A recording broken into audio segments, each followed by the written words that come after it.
بسم اللہ الرحمن الرحیم من یرد اللہ بہ خیرا یفقہہ فی الدین۔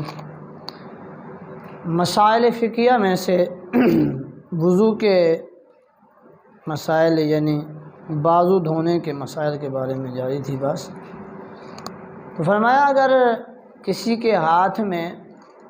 5 کی بجائے 6 انگلیاں ہوں، جیسے عام طور پر چھوٹی سی ایک انگلی جو ہے وہ بن جاتی ہے، کثیر لوگوں کو دیکھا گیا ایسا، فرمایا ان 6 کا دھونا فرض ہے، یعنی مکمل بازو ہاتھ کا دھونا فرض ہے۔ تو اس لیے اگر ہاتھ کے اندر 6 انگلیاں بھی ہو جائیں تو ان 6 کا دھونا بھی فرض ہے۔ اس کے بعد مسح کرنے کی بات ہے، سر کا مسح کرنا وَامْسَحُوا بِرُؤُوسِكُمْ سے علماء فرماتے ہیں 1/4 سر کا مسح کرنا فرض ہے۔ حدیث پاک سے ثابت ہے کہ آپ صلی اللہ علیہ وسلم نے وضو فرمایا تو آپ نے مقدار ناسیہ کے الفاظ آئے ہیں، یعنی پیشانی کی مقدار۔ تو پیشانی کی مقدار یہ سر کا 1/4 حصہ بنتا ہے،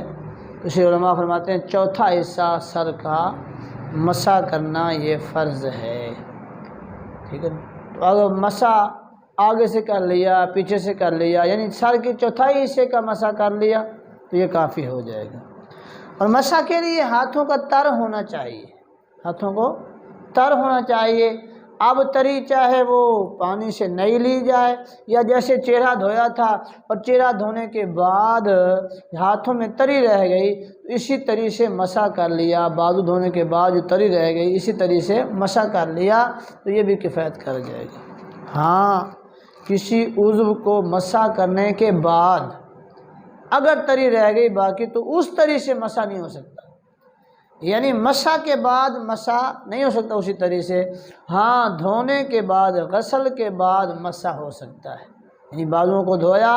بازوؤں کو دھونے کے بعد تری باقی تھی، اب اسی طرح سے سر کا مسح کر لیا تو یہ جائز ہے۔ لیکن اگر چہرہ دھویا، چہرہ دھونے کے بعد کسی بازو میں کوئی بیماری تھی، بیماری کی وجہ سے مسح کر لیا بازو کا، اور اب اسی جو تھوڑی بہت تری باقی ہے ہاتھ میں اسی سے مسح کر لیا سر کا، تو یہ بالکل جائز نہیں ہے۔ اس لیے تری ہونی چاہیے، چاہے دھونے کے بعد ہو، کسی عضو کو دھونے کے بعد ہو، یا نئی تری لی جائے، یعنی ٹوٹنی وغیرہ یا پانی وغیرہ لوٹے میں جہاں سے وضو کر رہے ہیں تو وہاں سے لے کر مسح کیا جائے۔ ہاں، عام طور پر لوگوں میں ایک عادت پائی جاتی ہے کہ مسح کرنے کے لیے پانی لیا نا ٹوٹنی سے اور پھر اس کو ایسے جھاڑ دیا۔ یہ جھاڑنے سے تو پانی گر جاتا ہے، یہ جھاڑنے کا کیا مقصد ہے؟ ہاتھوں کا تر ہونا لازمی ہے، اور تر ہونے سے مراد یہ کہ جب وہ سر کے بالوں پر لگیں تو بال بھی تر ہو جائیں، بالوں کو بھی تری پہنچ جائے، تو یہ مسح کرنا سر کا یہ فرض ہے۔ ہاں، اگر کسی کے سر پہ بال نہ ہوں، بالکل بال نہ ہوں، تو سر کے 1/4 حصے کا جلد کا مسح کرنا بھی لازمی ہے، کیونکہ سر کا مسح فرمایا گیا ہے، بالوں کا مسح تو نہیں کہا گیا نا کہ بالوں پہ مسح کرو، تو بال نہ ہوں تو مسح نہیں ہے، نہیں، سر کا مسح کا حکم ہے، وَامْسَحُوا بِرُؤُوسِكُمْ کے الفاظ ہیں۔ تو اب سر کا مسح کرنا ہے، چاہے سر پہ بال ہوں یا نہ ہوں، بال ہوں تو بالوں کا مسح کیا جائے گا، جلد کو تر کرنا لازمی نہیں ہے، اور اگر جلد بال نہ ہوں تو پھر جلد کو تر کر دیا جائے، یعنی جلد پر 1/4 سر کے حصے پر ہاتھ پھیرا جائے، اس سے فرض مسح ادا ہو جائے گی۔